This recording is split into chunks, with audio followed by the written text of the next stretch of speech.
Welcome to the AI Research Roundup. I'm Alex. Today we're looking at a paper trending on X, published on January 23, 2026, exactly 1 week ago.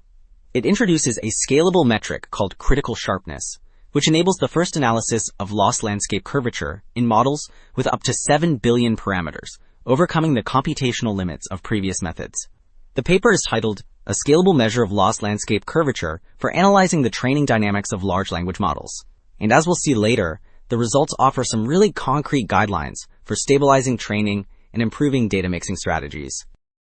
To set the stage, Figure 1 illustrates two fundamental phenomena, progressive sharpening and the edge of stability. The chart plots preconditioned sharpness over training steps for 3 constant learning rates.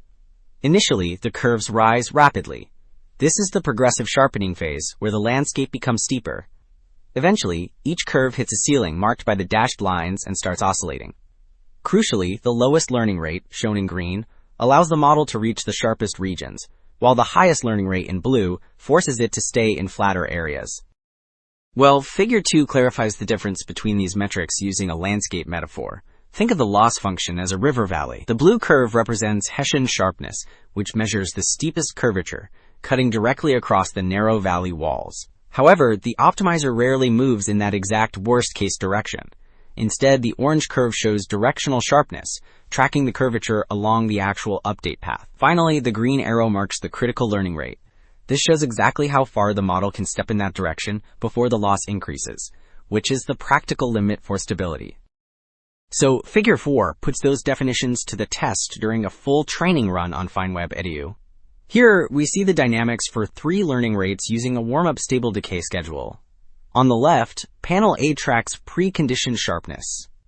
Notice how it flattens out between the vertical black lines. That is the stable phase, where the model rides the edge of stability. Then look at Panel C on the right, which shows critical sharpness. It virtually mirrors the other metrics, confirming that this efficient proxy accurately captures the same key phases, including the sharp rise at the end when the learning rate decays. Alright, moving from validation to application, Figure 5 applies this metric to the 7 billion parameter OLMO2 model. The left panel tracks critical sharpness during pre-training over 4 trillion tokens. We see an initial drop, followed by a steady upward trend, confirming that progressive sharpening happens at this massive scale. Then, the right panel shows the mid-training phase. Here, sharpness continues to climb as the learning rate decays linearly, showing that the landscape keeps getting steeper right up to the end. While the previous figure showed general trends, Figure 6 demonstrates how relative critical sharpness guides data mixing strategies. Panel A plots sharpness against the ratio of pre-training data, or DCLM. On the left, where the mix is mostly new math data, the orange curve shows extreme sharpness, indicating the model is leaving the stable pre-training basin.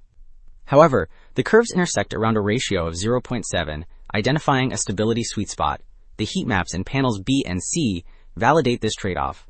Specifically, while math accuracy in panel B peaks in the blue region with less old data, panel C shows that general knowledge degrades in that exact same area, turning red.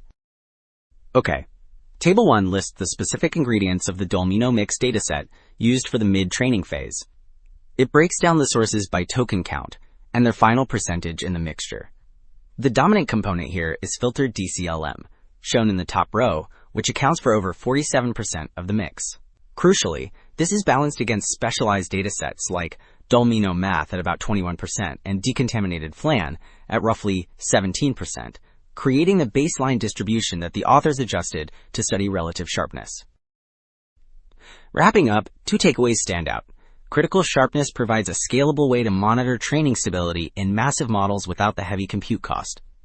Furthermore, the concept of relative critical sharpness offers a concrete method to optimize data mixtures, helping balance adaptation with retention. That's it for this episode of the AI Research Roundup. I'm Alex. Thanks for listening.